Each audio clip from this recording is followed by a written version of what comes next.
यहाँ पर दे रखा है यदि ए बराबर 1 2 3 3 2 1 1 2 एक्स, ए एक अव्युत्क्रमणीय है तो एक्स का मान ज्ञात कीजिए।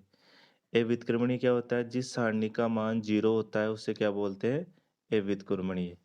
और व्युत्क्रमणीय किसे बोलते हैं? जिस सारणी का मान 0 ना हो, मतलब 0 को छोड़ने के बाद में कुछ भी हो मान, प्लस में हो चाहे माइनस में, उसे बोलते हैं व्युत्क्रमणीय। वो न्यूटन में भी पूछा जा सकता है। तो ए की सारणी के बराबर 0, तो ये ए दे रखा है और ये पहले क्या था? मैट्रिक्स। उसको मैंने क्या बनाया? ए की सारणिक बराबर 0। ए की सारणिक बनाने के बाद में क्या हुआ? इसका दो स्तंभों का सारूप विधि से प्रयोग किया। तो इसको अग्र विकर्ण गुणा किया, 1 2 एक्स 1 2 एक्स, 2 1 1 2 1 1, 3 3 2 3 3 2 गुणा किया। फिर विपरीत गुणा किया, 1 2 3 1 2 3 माइनस में, 2 1 1 2 1 1 माइनस में, एक्स 3 2 एक्स 3 2 बराबर 0। इससे गुणा किया तो 2x 2 18 माइनस का 6 माइनस का 2 माइनस का 6x बराबर 0। तो देखो यहाँ पर 2x प्लस का है, माइनस का 6x, तो माइनस का कितना बच गया? 4x। ये 20 माइनस 8 बराबर 0। 20 में से 8 गया तो 4 12, और ये 4x पक्षांतर करने से इधर आ गया, प्लस माइनस का प्लस आ गया। तो अब x बराबर क्या आया? 12/4। x बराबर क्या आया? 12/4। तो x का मान क्या आ गया? 3। तो यहाँ पर 3 आना चाहिए। क्या आना चाहिए? 3। देखो यहाँ पर 3 आया, जब क्या हुआ? यहाँ पर क्या आया? 3 आने के बाद में x का मान प्राप्त हो गया, आंसर हो गया। इस प्रकार दूसरा क्वेश्चन देखते हैं अपन।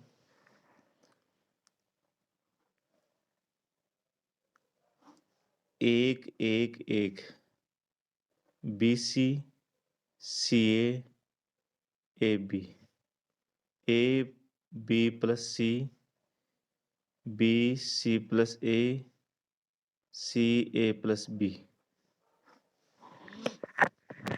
यहाँ पर कर रखा है उसने, कुछ नहीं बोले वो, है ना? तो इसका मतलब क्या हुआ? मान निकालना है अपना।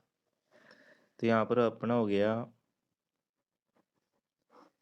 एक एक एक B C C A B.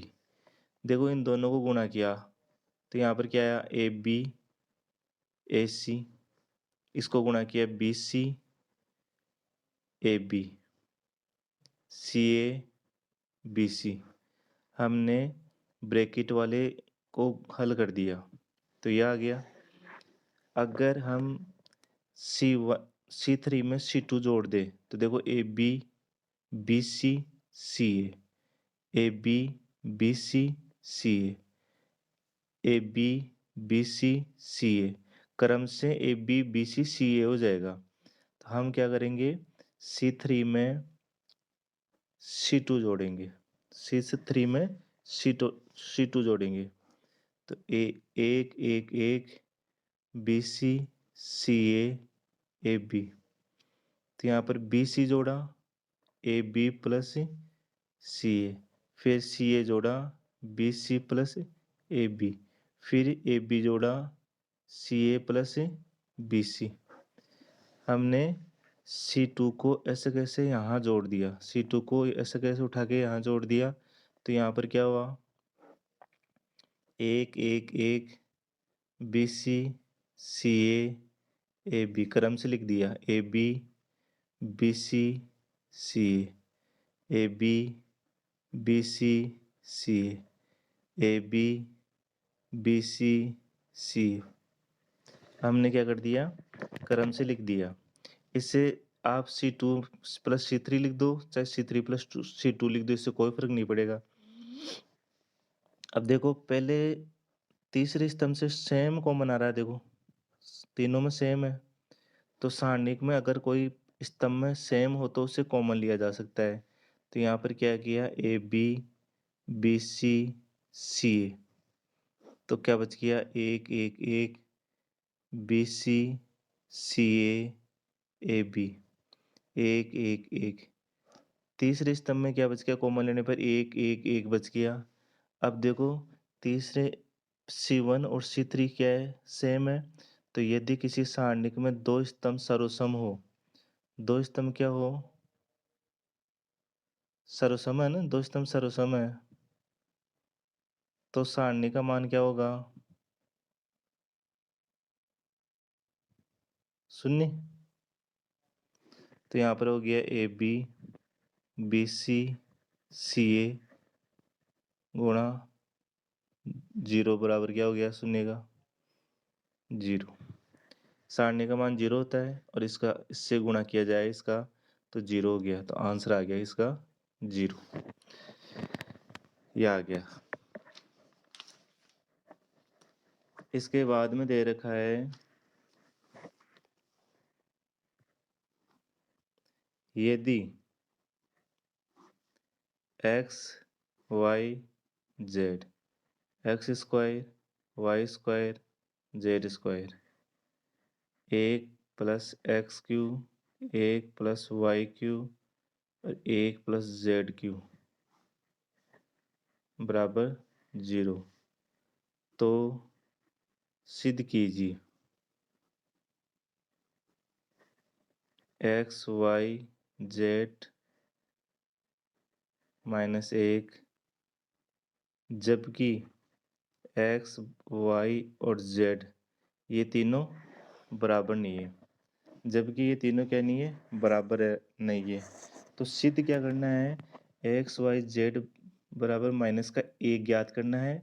और दूसरा ऐसे बोला है कि इसने x बराबर y और y बराबर z। एक बार ऐसी स्थिति आएगी इस पर्सन में कि तीनों बराबर होंगे, लेकिन हमें क्या करना है? बराबर नहीं है। अगर ये तीनों बराबर हो गए तो यहीं खेल खत्म हो गया ना, क्योंकि x बराबर y तो मैं ऐसे रखूंगा तो इसका मान क्या आ जाएगा? वैसे भी 0 हो जाएगा, तो इसलिए बराबर नहीं है। अब हमें क्या करना है? इस पर्सन को हल करना है। हमसे क्या पूछना है? कि इस पर्सन को हल करने के लिए पूछा गया है। यहाँ पर x³ y³ और z³ LHS को हमने क्या किया?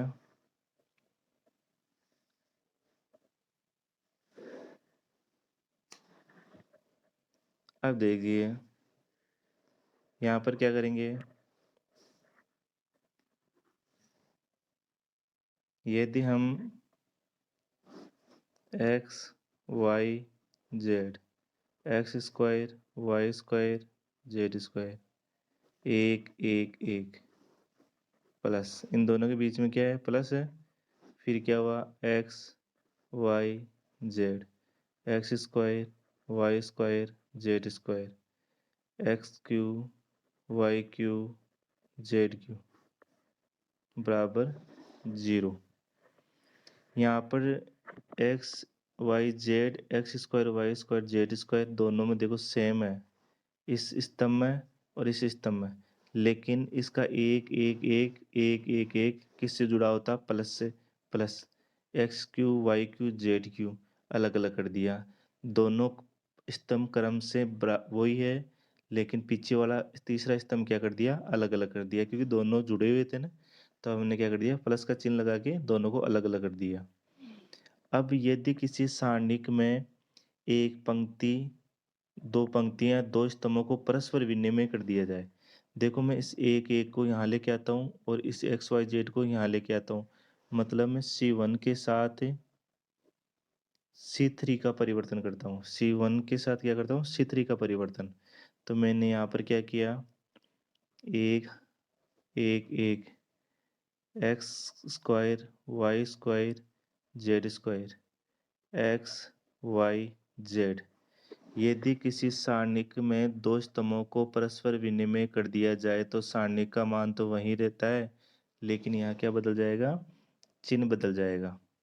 फिर देखो इसमें से क्या कॉमन आ रहा है? x² x³ कॉमन आ गया। इससे क्या कॉमन आ रहा है? y² y³ y कॉमन आ गया। इससे क्या कॉमन आ रहा है? z² z³ z कॉमन आ गया। यहाँ क्या बच गया? 1 1 1 x y z x² y² z² बराबर 0। अब देखिए यहाँ पर C2 और C3 चेंज हो गया। मैं तीसरे स्तंभ और हम क्या करेंगे, तीसरे स्तंभ को और दूसरे स्तंभ को क्या करेंगे, चेंज करेंगे, परिवर्तन। तो यहाँ पर 1 1 1 X Y Z X square Y square Z square. फिर क्या हुआ देखो, माइनस वापस क्या हो गया, प्लस हो गया। यदि किसी सारणिक में दो पंक्ति या दो स्तंभों को परस्पर विनिमय कर दिया जाए तो सारणी का मान अपरिवर्तित रहता है, लेकिन चिन्ह बदल जाता है। पहले माइनस था, फिर माइनस आया तो प्लस हो गया। मैं हमने क्या किया, C3 को C2 की जगह, C2 की जगह C3 को परिवर्तन कर दिया। यहाँ पर है X Y Z 1 1 1 X Y Z X square Y square Z square बराबर 0। देखिए ये 1 1 1 X Y Z X square Y square Z square 1 1 1 X Y Z X square Y square Z square, दोनों सारणिक सेम होने की वजह से दोनों से कॉमन क्या आ रहा है, ये सारणी कॉमन आ रहा है। तो यहाँ पर क्या हो गया देखो, कॉमन उठा रहा हूँ मैं दोनों से। यहाँ पर उठा लिया अपने 1 1 1 X Y Z X square Y square Z square, क्या बच गया, यहाँ 1 बच गया और यहाँ पर एक्स वाई जेड बच गया बराबर 0। पहले वाली जगह तो क्या बच गया, 1 बच गया था देखो, यहाँ पर अकेला 1 बच गया। दूसरी वाली जगह क्या बच गया, एक्स वाई जेड। दोनों से मैंने कॉमन उठा लिया तो यहाँ पर 1 और यहाँ पर एक्स वाई जेड बच गया, ये अपने पास बच गया। अब देखा जाए ना तो दोनों प्रश्न एक तरह से क्या हो गया, गुणनखंड, एक टुकड़ा तो ये हो गया और एक टुकड़ा ये हो गया। तो यहाँ पर हो गया 1 प्लस एक्स वाई जेड 0। तो यहाँ पर क्या हो गया, एक्स वाई जेड बराबर -1। तो यहाँ पर क्या हो गया, पक्षांतरण से हुआ ये। तो इतनी सिद्धम हो गया, नहीं हो गया, एक बात तो सिद्ध हो गई। जो अब हमें क्या करना था, एक्स वाई जेड बराबर माइनस का 1 ज्ञात करना था, जो पक्षांतर करने से माइनस का 1 हो गया। तो यहाँ पर क्या हो गया, माइनस का 1। अब दूसरा टॉपिक क्या है, एक गुणनखंड तो ये हो गया जिसका आंसर क्या है -1, जो यही सिद्ध करना था। दूसरा टुकड़ा ये हो गया 1 1 1 X Y Z X square Y square Z square 0।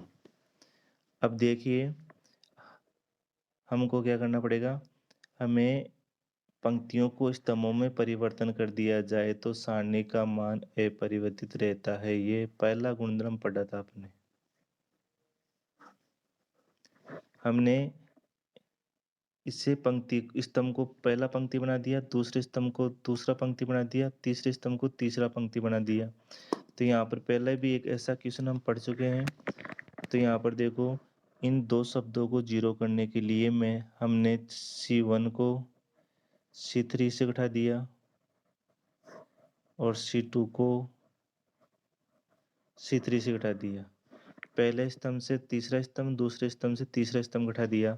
तो यहाँ पर 1 1 X Z X square Z square 1 1 Y Z Y square Z square 1 Z Z square बराबर 0।